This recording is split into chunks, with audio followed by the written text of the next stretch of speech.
Okay, so thank you for joining us this afternoon. Our guest presenter today is Kellie Tharp. She is the Education Branch Chief with the Arizona Game and Fish Department, and she's talking to us about the Desert Tortoise Adoption Program, including their desert tortoise habitat needs, the native plants that they like to eat, and then what you need to do to become ready to become someone who's able to adopt a desert tortoise. So thank you very much, Kellie, for joining us. We really appreciate it. And the floor is all yours. Thank you, Lisa. And hi, everybody. There's a few names that look familiar. Before I get going, I'll introduce myself quickly. I've been with the department for 15 years. I've been chief of education for probably about 13 of those 15 years. I like to say I have one of the coolest jobs ever. Some others at the department might disagree because we all enjoy what we do. I oversee many of our education endeavors, our wildlife center, where we have captive non-releasable wildlife, our outreach education programs, our professional development for educators, off-highway vehicle, boats, tortoises, you name it, we got it. So today, what I want to do is provide a kind of big picture look at what it takes to adopt a desert tortoise, some of the requirements, and I'm very open to kind of Q&A. Lisa can pop in as needed. I'll probably not be able to keep up with the chat, so you might have to help me with that, but we'll definitely have time after as well. Okay. So in Arizona, it is legal to adopt a desert tortoise. The possession limit is 1 per person per household. And historically, back in 1989, that was when some rules went into place preventing individuals from being able to collect them from the wild. And down the road, the concept of the adoption program came into play. We've been running the adoption program since I've worked for the agency, so 15 years. Prior to that, it was with a different organization for a short period of time. It's a big undertaking, and the resources needed to run it efficiently is really challenging.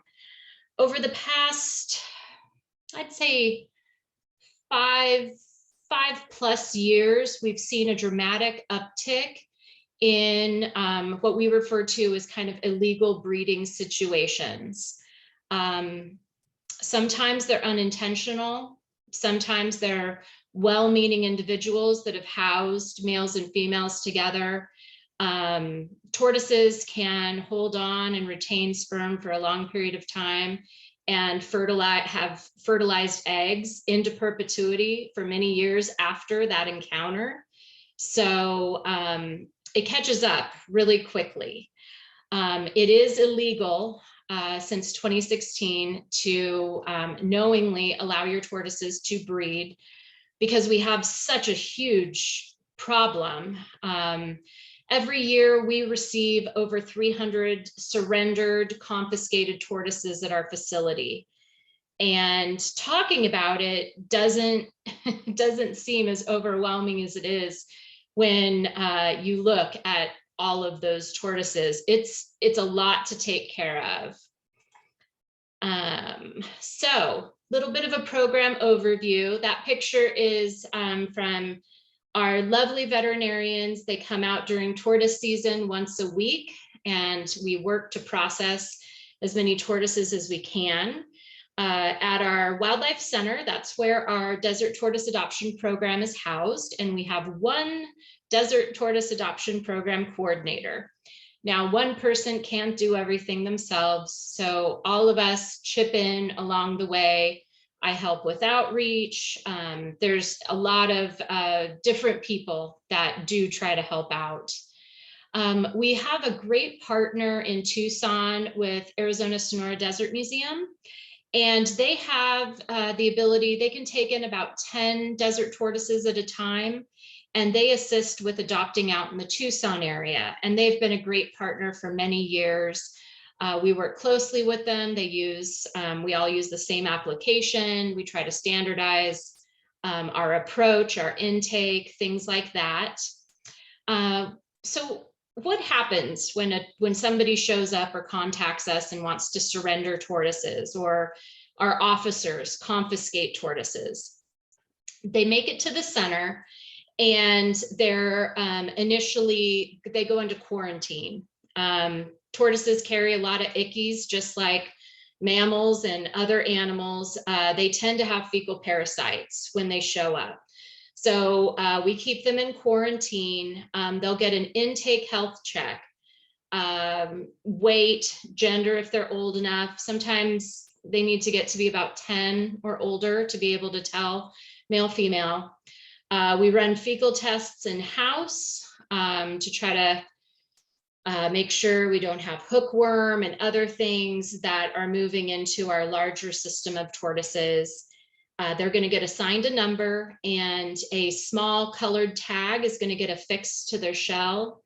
And that helps us keep track of everybody. When you have, 300 plus tortoises moving around, you always have to keep track of who's who and where everybody is at. We also connect adopters with that number.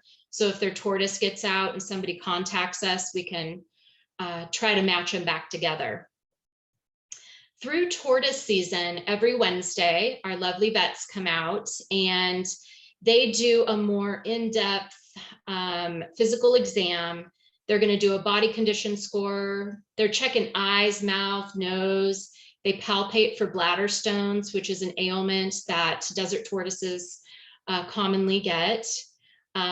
Depending on that vet visit, we then possibly will collect blood, or might have to do x-rays depending on if we want to know if they're gravid, are they carrying eggs, have they been with a male, or if we're looking for bladder stone. Sometimes they need to receive medications. They might have an upper respiratory infection, which is very common in captive desert tortoises.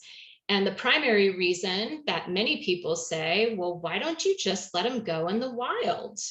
Shouldn't this help the population? And it could actually be devastating to our native population if people were to release captive desert tortoises into the wild. There isn't a lot of research, but the research that does exist has shown that upper respiratory infection, the upper respiratory disease, doesn't seem to be as prevalent in the wild as it is in captivity. Probably has to do with the man-made burrows and a variety of different things, that the habitat isn't exactly the same as in the wild when they're either finding someone else's burrow or, creating their own burrow. So that is one reason why they don't go out on their own, and we don't release them. That is illegal to release them. So focus of today, try to simplify and make it easy because it can get overwhelming. 5 steps to adopting a desert tortoise. I'm going to try to walk you through each step. There are links where you can find those 5 steps and PDFs. We have all the information for you. So we will for sure get you that info. So step 1, that involves research, and folks kind of touched on it earlier. It's really looking into, is the desert tortoise right for your family?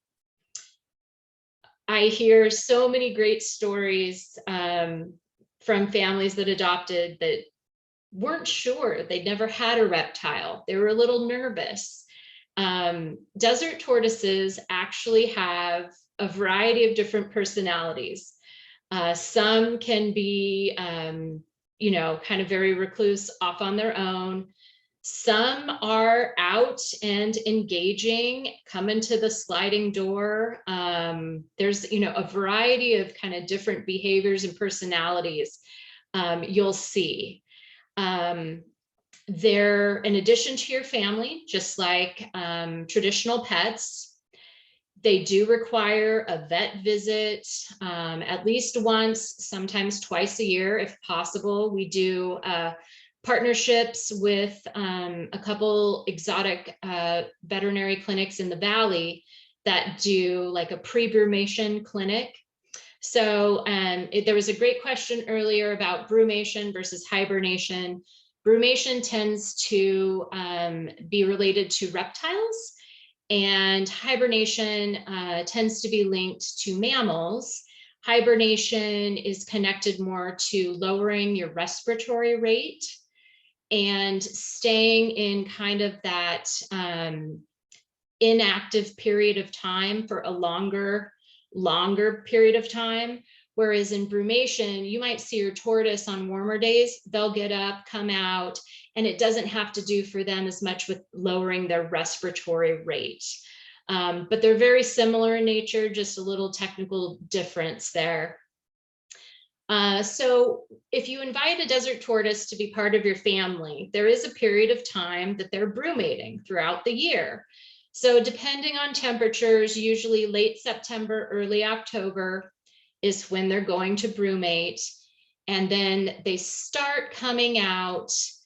This year's been a little slow, but typically March through April, and it all has to do with your overnight temps. And as they get warmer, you're going to see them more active and waking up, coming out, wanting a nice soak.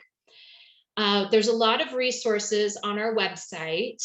We have a desert tortoise adoption guide that goes through many of the different aspects of caring for a desert tortoise. It has the enclosure requirements, how to build a burrow. We've got PDFs, video, variety of resources there. And then one of our most popular brochures, which was in partnership and created with Native Plant Society in Arizona. It's a brochure on native plants for desert tortoises. And that is a highly sought after brochure, and it's referenced all the time. Everybody that adopts gets one. So those are some resources we have on the website and a good place to look. Do we have questions? I'll do a little pause to see if so far, are there any questions? There are some. I think we'll wait because I think Okay. we're going to answer some of them, or we'll get to them. So right now, I think where we're at, we're good. Cool. Let's head into step 2. So, big thing is finding a habitat, and you have a few options. If your yard isn't enclosed or you have open fencing, when a tortoise can see through the fencing, the tortoise typically wants to dig to get to the other side that it can see through. So typically when we talk about an enclosure, the materials being solid is really important. Some people don't have pools or other hazards in their yard, and they've been able to create their desert tortoise habitat that is their whole yard. So the tortoise has kind of run of the yard. Some folks have a variety of things that it doesn't make sense for the tortoise, and it might not be safe for the tortoise to be in the whole yard. So they create an enclosure, which is similar to what you see in the picture. Solid barrier up to about 24 inches high. And we'll kind of go through in that habitat the important components. So one component's the enclosure. Another component is the burrow. That's under that slanted shade. The burrow is under there. Shade is a big one. And a water dish. We typically use a plant saucer. We do have resources on the website that can go through enclosure guidelines, burrow building video, burrow building PDF. For adult tortoises, typically 18 by 18 square feet. That's ample size for an adult tortoise. A juvenile could be 8 by 8, and then a hatchling could be smaller, 4 by 4. you're just going to need to have a predator-proof top. So just a few extra steps would go in, and also some diet adjustments. They need some supplements as hatchlings, as they're growing their scutes in their shell. So here are some enclosure examples. Solid perimeter fence barrier. It can be wood, it could be brick, it could be stone. The big, most important things to think about is ensuring that there aren't any footholds. So that would be somewhere a tortoise could kind of get their leg up, and as they're trying to maybe go up and over, they could inadvertently flip themselves over. That's really dangerous in the summertime. So you want that perimeter fence to not have any footholds, and having it 18 to 24 inches high and be solid, all very important. Some more examples. Again, wood. In Arizona, it is challenging. You perhaps will have to replace it more often, but there's a variety of different approaches people have taken to kind of make that enclosure, including the picture on the far right that's on the side of a house in between the block wall and the house. Some folks have, kind of the one on the far left, they've built, a pretty extravagant fence. They also have that predator-proof top on top of their interior tortoise enclosure. So it's like two enclosures in one on the far left. Building a burrow. This is probably one of, and it isn't super hard. It's just something to be researched and think about before you start building a burrow. There's a variety of options. You could use 2 5-gallon buckets, cut off the bottom of one of them, put them together. You could use a 30-gallon plastic trash can, cut it in half. You could use cinder blocks. Some people have used very large pieces of PVC. Anything to either create the cylinder that is going to go at a 20-degree angle. You definitely want it facing north.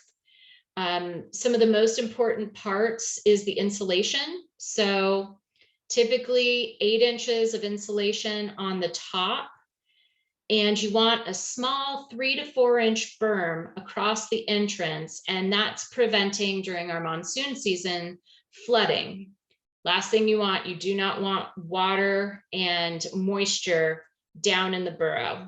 Tortoise could drown, and it also can add to upper respiratory infection, and having it be moist. If that animal already has had an infection before, you definitely want to keep it dry in there. The insulation on top, that is to keep the burrow typically between about like 68 to 80, 85, 86 degrees. That's the optimal kind of summer temp inside the burrow. You never want to go over 90 degrees inside your burrow. The tortoise can easily overheat. That's why we talk about shade, adding a shade structure, a tree during the heat of the day, making sure that burrow has, some shade on it to keep it insulated. So here are some examples. This is what a cinder block burrow looks like. So common cinder blocks, kind of follow it left, right, filling it with the dirt, piece of wonder board, couple pieces of wonder board usually to hold that, the weight of the dirt on top of it. Add your dirt on top. You can kind of, make it look nice, add some rocks. You can make it aesthetically pleasing, and you've got your burrow through the cinder block method.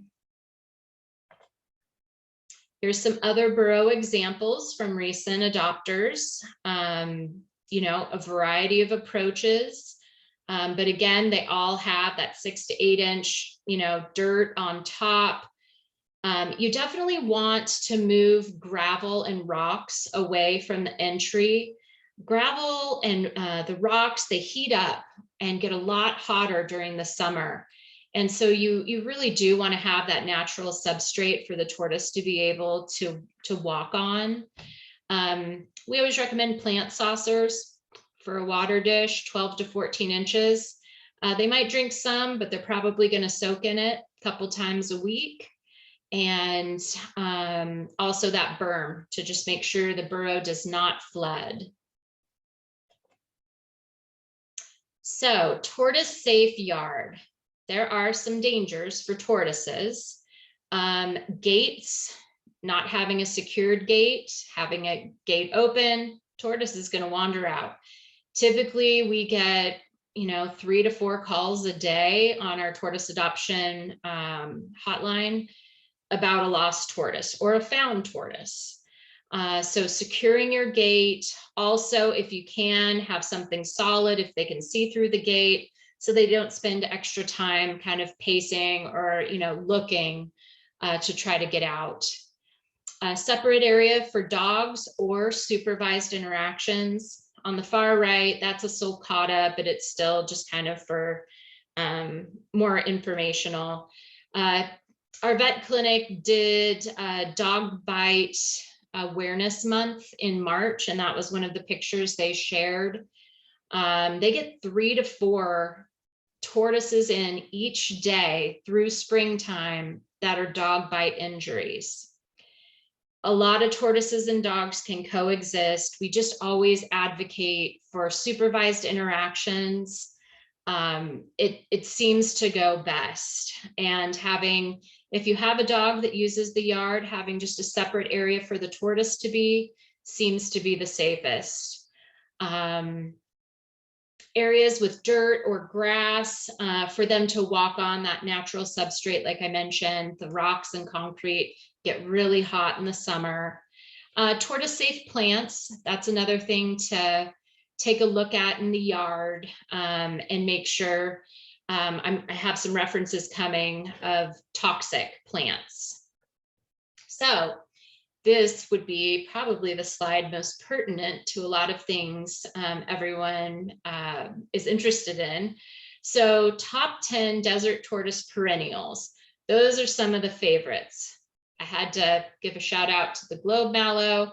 That is a crowd pleaser. Desert tortoises love globe mallow. They also love the Arizona grape ivy, penstemon, prickly pear. Usually that's more of a treat, but they love a lot of plants and flowers. Desert tortoises' primary diet can consist of timothy or Bermuda hay, grass and weeds. They love dandelion, Bermuda grass in your yard. They love to graze on that, and then native plants as well. Things to avoid. Desert tortoises are different than a lot of other exotic tortoises. So fruit can ultimately cause them a lot of issues in the long run. So like once a month, maybe a piece of strawberry, but really limit that fruit. That is not their primary diet. No meat, no dog food, nothing like that. Plants to avoid: oleander, eucalyptus, lantana. There's a link to the tortoise group, and they have a list of plants that are toxic to tortoises and kind of the levels of what happens with each one if they ingest it. So it's a good resource to look at and check out. So step 3, we added an online application process to help us stay organized, reduce paper, and kind of expedite the process. So when you go, there's a picture here. That's what the online application looks like. We've got some questions. We keep that in the database, again, hopefully to reunite you with your tortoise, say it got out. We ask for pictures and a description of your enclosure or yard, touching on some of the really important things: the size, picture of your burrow, showing the shade options, especially shade during the heat of the day. You can write in the description, The block wall or the house shades the burrow between, 11 o'clock and 2 o'clock, whatever it might be. Show kind of the food and water plan. Enclosure fencing, photos of the yard, pool fence, gates, fire pits. Tortoises don't swim, and they do not do well in a fire pit either. So those need to be fenced off, secured, so your tortoise does not end up in either. We accept applications year round. We adopt out tortoises typically from April through September. This year, we started adopting around April 10th. That was when we had the veterinarians in, got everybody their post-brumation visit, and got things moving. Step 4. So depending on the facility you select, if you select Phoenix, we're moving through applications really quickly. We don't have a huge influx right now. So staff are able to get back in a couple days with the applicant. In Tucson, I know they had been receiving more, and they do this in addition to their normal duties at Sonora Desert Museum. So sometimes it might be a little bit slower. Here are some pictures that show some common concerns that we encounter. So, common one is no shade on the burrow midday, that it's just kind of baking in the sun. It's not going to stay in those optimal temperature ranges. No native plants or forage, like nothing for it to eat, and no plan to supplementally feed while the plants grow in. Chain link or chicken wire.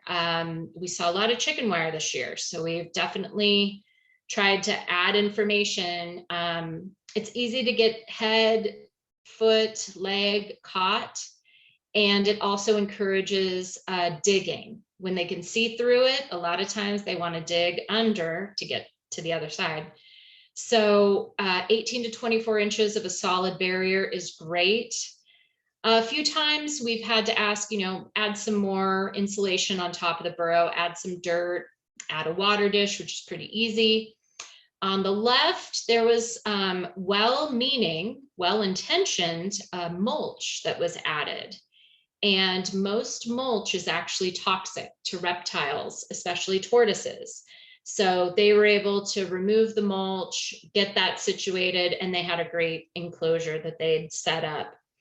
One in the middle, recent application, he worked super hard and got 18 to 24 inches of solid panels added to his chain link. And I think he's adopting this weekend, I think possibly today.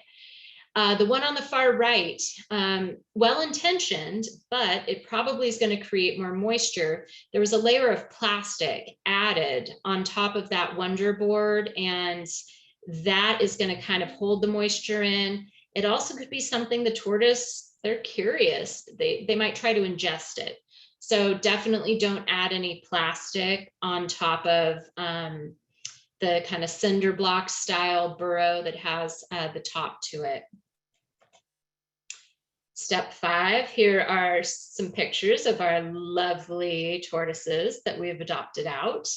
You're going to receive an approval email. It's going to provide you some more information, give you directions on where to go, kind of what the day will entail. It's a quick 30-minute appointment for pickup. You can also share some information if you prefer a male, female, kind of age range or size. And we do the best to match you up with the size enclosure that you have. And then here are 2 important places to go. Our website has all of the info, and then questions you can send to the Tortoise Adoption Program. That's a dedicated email address, and we can get back with you if you have questions that you didn't think about today. Great. Thank you so much, Kelly. And we do have a couple questions. And as you kind of suspected, a few have come in related to kind of the plants and native plants. So perhaps if you could go back to slide 13, the one that was titled Desert Tortoise Diet. Mhm. Okay, yeah. So you have your top 10 list here, and these aren't all necessarily native plants on the list, but No. there are several native plants on it.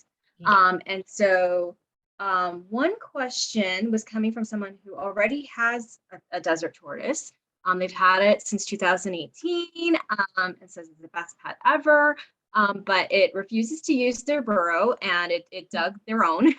And then it's also a picky eater. So they have grass, lots of spurge, rose petals, but he loves hibiscus leaves and romaine lettuce the most. And so the question is they need to plant more native plants, but don't know where to start. So do you have a recommendation on what would be maybe like the number one plant to start with, or a couple plants to start with? That you kind of mentioned global, so maybe that's one you highly recommend. Also easiest to maintain and also well liked by tortoises since they have a picky eater. Yes, all great questions. Yes, what we have here all aren't necessarily native plants. There are some common landscaping plants that are safe for desert tortoises and they like. It isn't odd to have a picky eater. We hear that often. Globe mallow tends to be a crowd favorite. It's pretty rare. I don't recall hearing like any of our tortoises on site that turn down globe mallow. Spurge is another one. Dandelion greens, we supplement the diet of the tortoises at the center during tortoise season with dandelion greens as well. Prickly pear, albeit not an everyday thing, that also tends to be something the picky eaters also like. I had some common plants at our outdoor expo with us. I had the trumpet flower. I also had, what else did I have? Yellow bells. And they loved those flowers as well. Native grasses tend to be favored, and Bermuda grass for many. They like to eat Bermuda grass. There's a variety of options. Romaine is something you can, kind of on a temporary basis use to supplement, but to get all of the proper diet, we usually use that as like a temporary thing rather than like long-term. You can get shell deformities and a variety of things when the diet's out of whack. And so that's why we always try to get back to like what they would find typically in the wild. Okay, great. And then along those lines, a question that came in at the beginning of the presentation was related to what's a good source for seeds or for plants for their tortoise. And I had put a comment in the chat about that because our chapter has created some resources that kind of gives a recommended list of nurseries where you're probably more likely to find at least some native plants. Unfortunately, in the Phoenix area, we don't have any nurseries that I would say specialize in native plants, unlike the Tucson area. If you're in the Tucson area, then you're great. You've got a lot of things close to you. But do you have any recommendations for either sources for seeds or the landscaping plants themselves? Great question. Yes, Tucson is very fortunate and has definitely a lot more options. You can find, it's again, hit and miss. You might have to go there and see what you can find. The globe mallows, maybe some of the penstemons, some of those things you can find. Now, the important part is inquiring with the nursery to know what they've put on those plants. So in a lot of the like more commercial nurseries, the fertilizer and what has been sprayed on the plants, you're going to want to give a period of time that the tortoise, isn't eating those plants, that you've got some, fresh growth. Typically, a lot of folks grow from seed. There's I think it's, what is it, Native Seeds in Arizona. They make a desert tortoise mix. I think it's one that's kind of planted, I think, around the monsoon, if I have that right. But they have seed packets you can order online. We have a little raised bed tortoise forage garden. So the tortoises aren't foraging in it, or there would be nothing with that many tortoises. So we kind of have some flowers and prickly pear, different things that we are able to provide.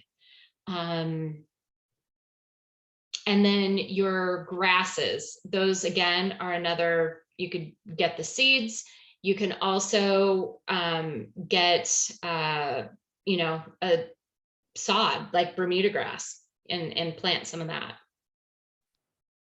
Excellent. And then what you just mentioned that you have the Arizona Game and Fish has kind of a forage garden, you know, just to specifically grow plants for the tortoises to eat. Is that like a demonstration garden that people can go visit and kind of, again, if you're interested in maybe creating a habitat, or maybe if you already have one and you're just looking to see, you know, what do these plants look like, or how big should I be making them grow? You know, is that garden available to the public to see? And if so, where is it? Great question. It unfortunately isn't in the front of our building, and our building isn't like open, you know, for tours.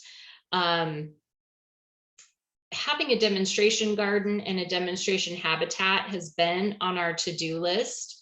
I'm hoping this year we might be able to get one done out front, so you can stop by, you can look at it. We're also hoping to be able to add more example photos to our website, and people can kind of get ideas about it.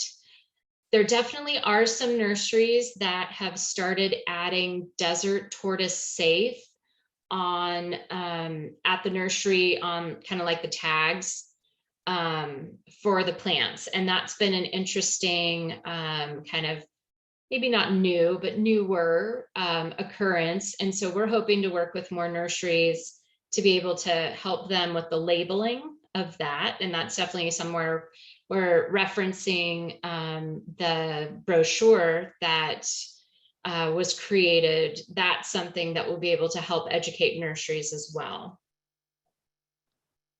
Excellent. All right. And someone else had a question related to a specific slide. I think it was slide 16, the one that is labeled step 5. So I'll let you flip to that. Nope, I'm going the wrong way. There you go. Okay, so I think this is the slide they're referring to, and it says the tortoise on the right has some white on its scutes. Mine has a little bit of that. What is that? So sometimes as they kind of emerge, you know, they might have a little bit of white discoloration. The one in the middle is wet, so I think you kind of see like a different coloration. So the one on the right is typically more coloration you're going to see in the wild. When they get in the burrow, a lot of times they also get kind of mud on them.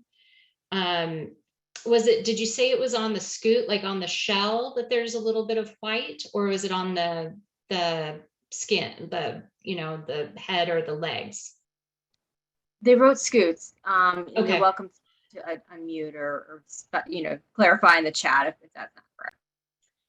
I think it's probably typical, just kind of coloration. Cool thing about desert tortoises is they aren't all, you know, the exact same color. So sometimes it just kind of dries out and it kind of has that a little bit of a white tint to it. Unless it has, you know, maybe a different look, but that's kind of what I'm thinking. Okay, and I'll let you flip back to your last slide just so people can see those links again while we go through a few more questions. So as you said, people can kind of have their choice or, give their preference of whether they want a male or female if they adopt. And so as a pet, how do the males and females compare? Are there differences in maybe their behavior or their needs? Good question.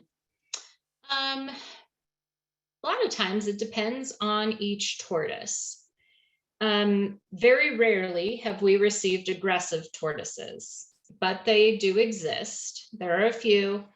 One of them is staying with us probably forever. He has some learned behaviors, possibly from the house, or, well, he was a 2-time return. That poor dude. Probably had some poor interactions, I would assume, with dogs or other animals. So he's a rammer. So he will ram your leg and promptly want to bite at your shoes. So we've been actually working using some operant conditioning and different kind of training that we redirect that behavior. It's part of him. He's been doing it for a long time.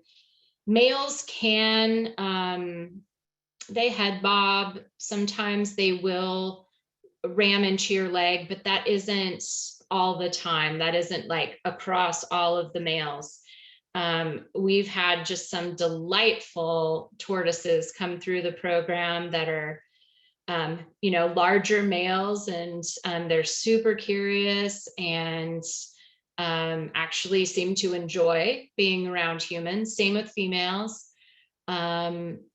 So I don't feel like there's one or the other necessarily. I think some people that have small kids or really want a social tortoise, they'll put that in kind of their little wish list.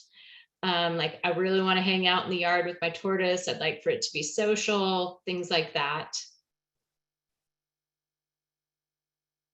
Okay.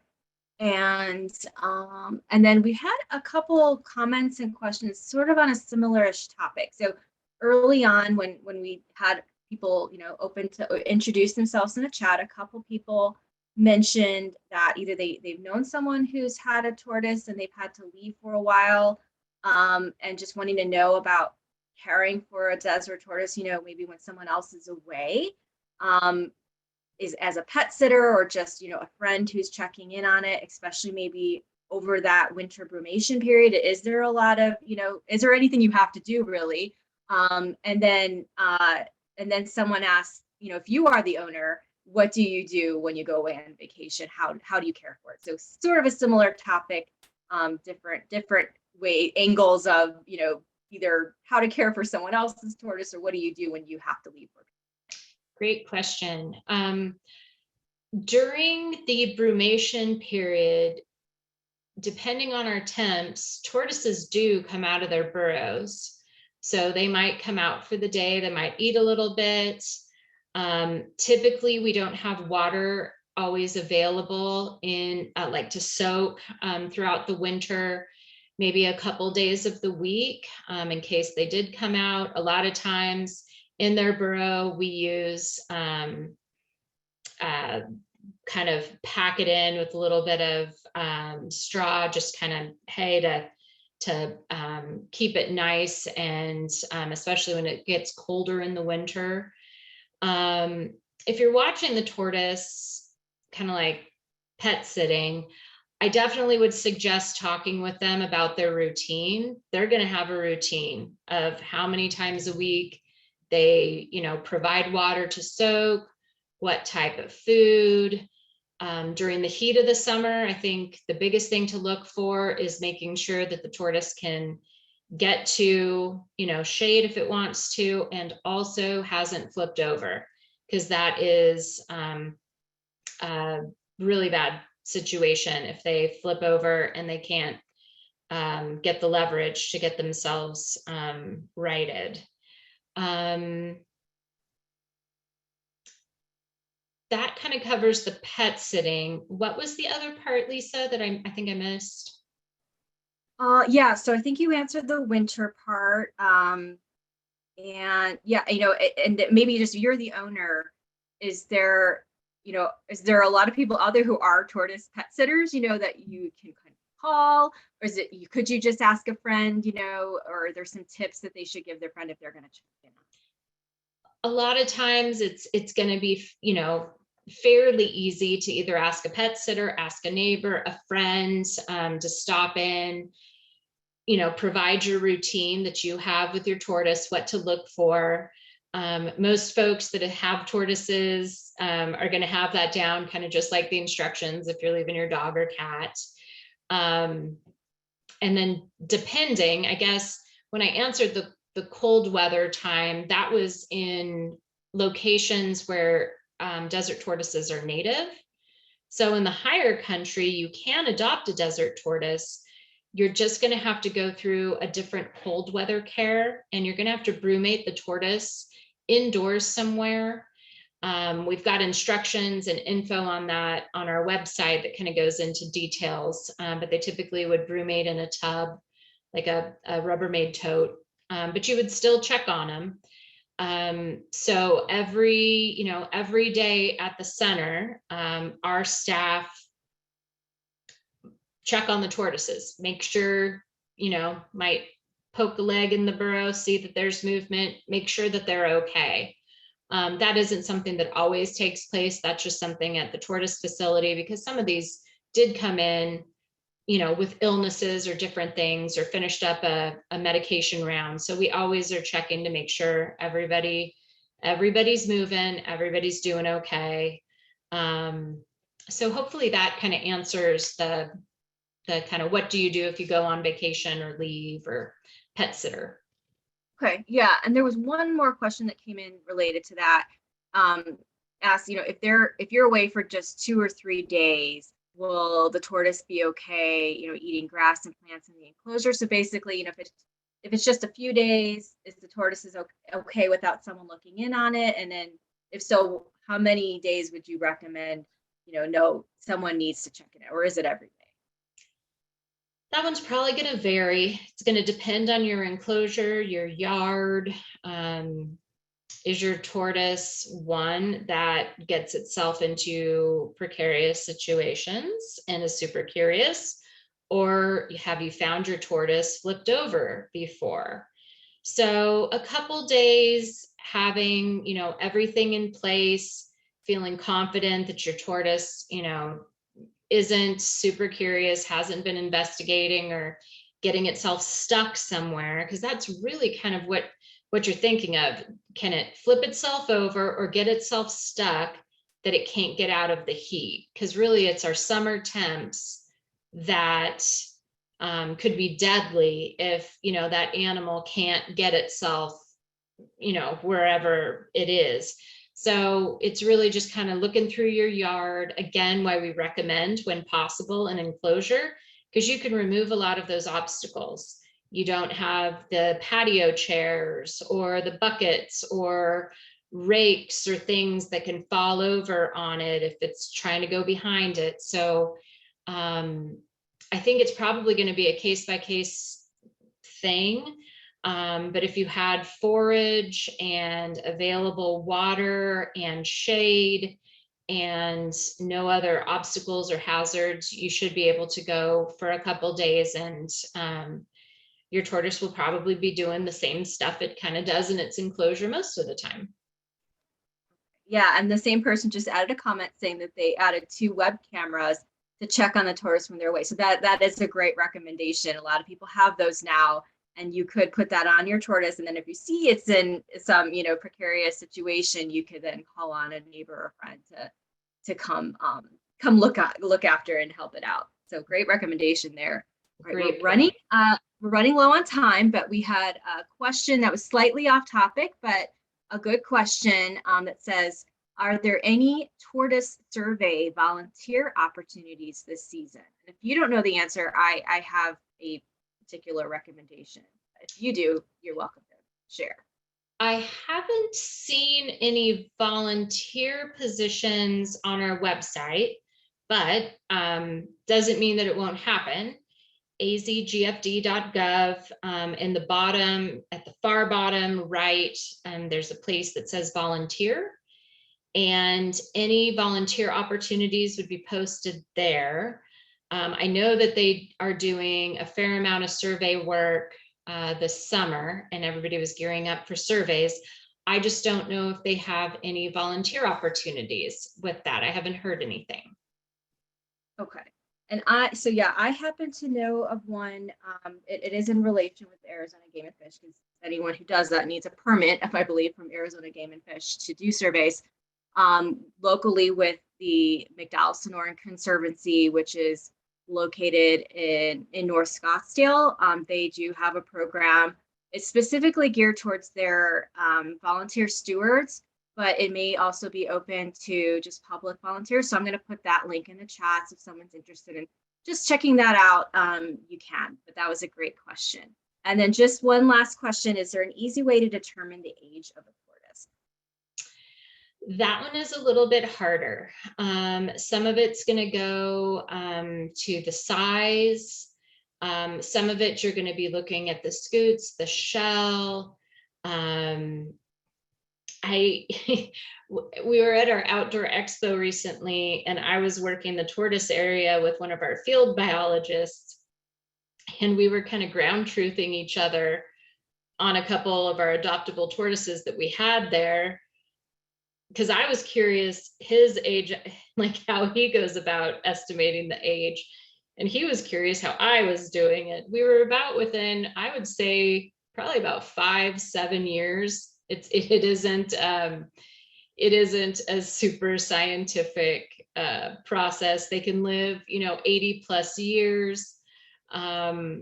So after you see a lot of tortoises, I guess you get a feel for the ages, because we kept ending up around the same age group. Our veterinarians, of course, are able to kind of ballpark it. They see all of our tortoises, so they see a lot, but I don't have any specific methods to know. I know sexual maturity doesn't typically happen until after about 10 years old. So you're going to see on the underside if there's a dent in the shell or not, if it's flat. So that can at least kind of give you like a starting point gauge. Generally adults are about size of a dinner plate. So that's kind of another little, data point. They don't always grow to be that big, but you can kind of gauge it that way. Okay, and then we had one last quick question that came in. So, you said there's, I forget how many you mentioned, but, a couple hundred tortoises to be adopted. So what happens to the tortoises that don't get adopted? Are there ones that are left over at the end of the season? What happens with them? There's always tortoises left over, and they stay with us. They overwinter with us, and they go back out for adoption the next year. So yeah, depending on the year, depending on the qualified adopters, that's really why I'm trying to reach out to different audiences that are interested in many things that could be compatible with the desert tortoise, because we don't have an influx of adopters. When we do a big media push, we get a lot of applications, but they don't contain any of the necessary components to properly care for a tortoise. And that's a really hard place to then start from. Folks are frustrated. So we're really trying to start off with solid ways to be successful with your application and be set up for success. So yeah, they will just spend another year with us. Okay, well, that sounds like a great action item for all of us then in the audience. If we, we're thinking of maybe, adopting a tortoise, we now know what we need to do to get prepared. And if we just feel like it's not in the cards for us, or we just don't have the yard space available, we can spread the word though. We may think everyone knows about this, but it's not, that isn't necessarily the case. Or maybe they need some words of encouragement for someone else to, if you already have one, to just say how great it is, or if it's, easy, or, if it is hard, be honest, but, give people some real real tips and best practices so that they can have success. And we'll have this recording available, so you'll be able to share this too with others so they can learn about the program. And when they submit an application, be ready, not just someone who thinks they're ready, but has 5 steps to go through to get themselves ready. All right, excellent. Well, thank you so much, Kellie. I really appreciate it. It was great having some folks in the audience who've already had a tortoise and just wanted to have someone to ask them questions to help them with the tortoise they already have, and then folks who are interested in getting one. I'm going to go ahead and stop the recording now.